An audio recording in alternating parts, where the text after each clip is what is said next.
Assalamualaikum warahmatullahi wabarakatuh. Perkenalkan, nama saya Muhammad Anwar Doli dengan NIM 45124190028. Di sini saya akan menjelaskan mengenai ketahanan energi dengan implementasi pengelolaan energi terbarukan secara berkelanjutan. Next. Penggunaan energi yang ada di Indonesia masih banyak didominasi oleh penggunaan energi yang belum terbarukan dan masih berasal dari fosil seperti minyak bumi dan batu bara. Namun, kian hari kian menipis.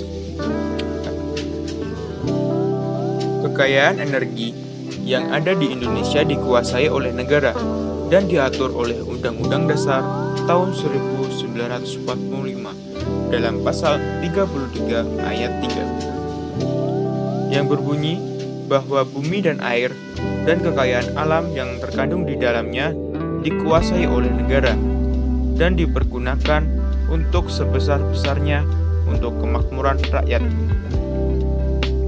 Sebenarnya pada pasal ini mengandung unsur penting dalam pembangunan negara, yakni 1. Untuk substansi pada sumber daya alam, 2. Status pada kekuasaan negara, 3. Tujuan pada kemakmuran rakyat Republik Indonesia. Next. Energi terbarukan. Energi terbarukan atau EBT merupakan jalan alternatif terbaik untuk memecahkan masalah ini.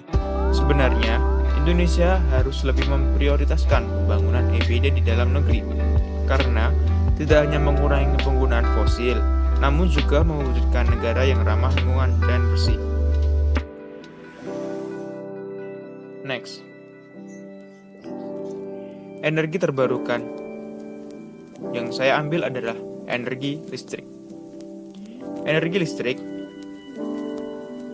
yaitu salah satu energi dari hasil penggunaan sumber daya alam dengan teknologi. Energi listrik merupakan energi pengembang dan perwujudan pencapaian pembangunan negara. Sebenarnya, penggunaan energi seharusnya sejalan dengan perkembangan kemakmuran rakyat.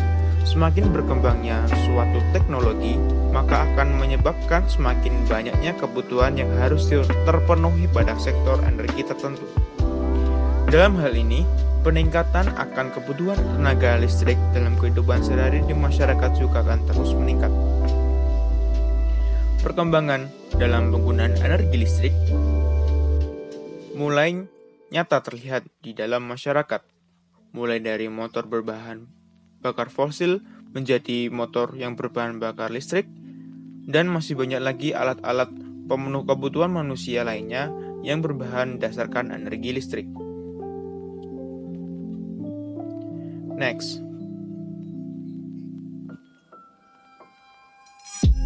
Kebutuhan masyarakat akan kian meningkat. Waktu yang akan datang, penggunaan energi listrik di Indonesia akan terus meningkat, akan terus bertambah dan meningkatnya jumlah penduduk, jumlah investasi, serta pengembangan teknologi yang masuk ke dalam sektor pendidikan. Guna untuk memenuhi kebutuhan energi listrik di masyarakat Indonesia, pemerintah akan terus mengembangkan teknologi pembangkit listrik yang memiliki daya saing tinggi dan memegang fungsi green chemistry. Karena tanpa ada fungsi green chemistry, maka pembangunan teknologi akan sia-sia karena tidak memperhatikan sektor lingkungan. Next. Pada dasarnya, program pengembangan tenaga listrik merupakan proyek pembangunan ketenagaan listrikan yang telah diatur di dalam Undang-Undang Nomor 30 Tahun 2009 tentang ketenaga listrikan.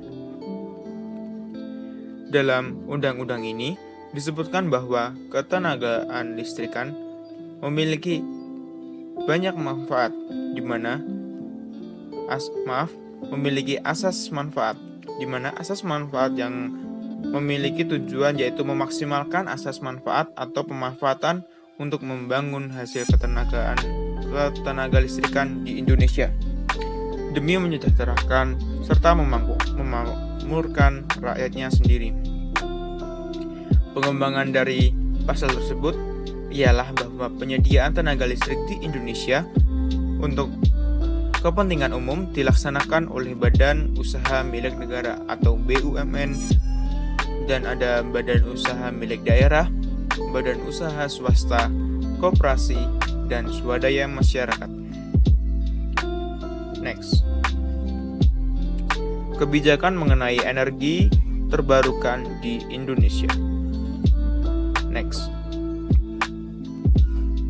Dalam kebijakan pemerintah untuk membentuk peraturan kebijakan menurut hukum administrasi, menurut perundang-undangan di Indonesia, dituliskan bahwa kebijakan disebutkan di dalam Undang-Undang Nomor 25 Tahun 2004 tentang Sistem Perencanaan Pembangunan Nasional, tepatnya pada pasal 1 ayat 15.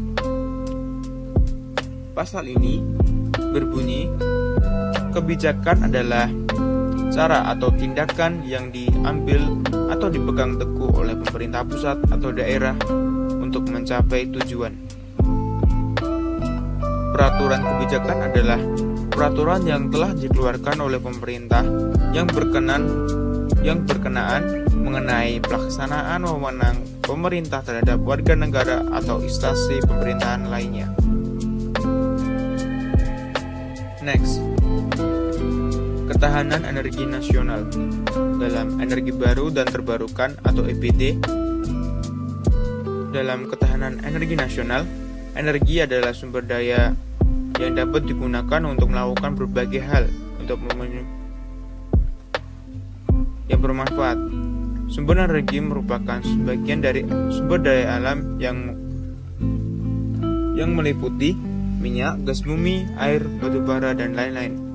Sesuai pada Undang-Undang Nomor 30 Tahun 2007 tentang energi, dikatakan bahwa energi adalah kemampuan untuk melakukan kerja yang dapat berupa panas, cahaya, mekanika, kimia, dan elektromagnetika. Alam telah menyediakan sumber daya alam yang telah melimpah ruah di dalam daerah kita. Namun, dalam memanfaatkan, kita seharusnya memiliki timbal balik ke masyarakat itu sendiri. Maksud dari perkataan saya bahwa sebenarnya kita harus memiliki jiwa konservasi, karena konservasi adalah salah satu jalan terbaik untuk perwujudan mengembangkan keberlanjutan alam itu sendiri. Next.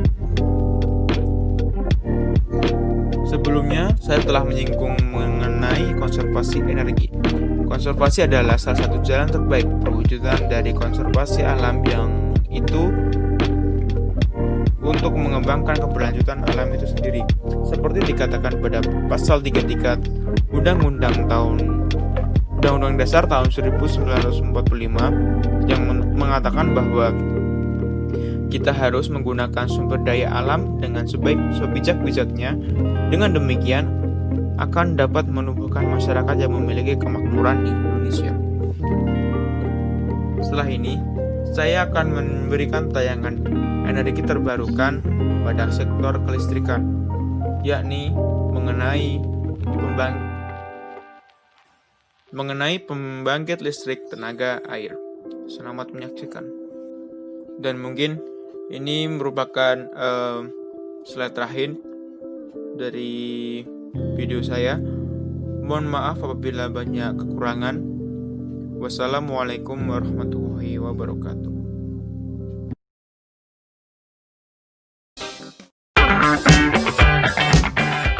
Pembangkit listrik tenaga air atau PLT adalah suatu sistem pembangkit energi listrik dengan cara memanfaatkan aliran dari air yang kemudian diubah menjadi energi listrik melalui putaran turbin dan generator. Sistem yang sangat sederhana dan yang paling penting adalah ramah lingkungan. 4 komponen utama dari PLTA adalah waduk atau bendungan, saluran pelimpah atau pembawa air, dung sentral atau powerhouse, dan unit transmisi yang mengalirkan produksi listrik ke konsumen. Bentuk utama dari pembangkit listrik jenis ini adalah motor yang dihubungkan ke turbin yang digerakkan oleh tenaga kinetik dari air.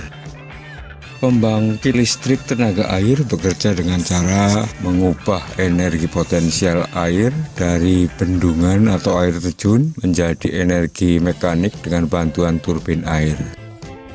Dan dari energi mekanik diubah menjadi energi listrik dengan bantuan generator.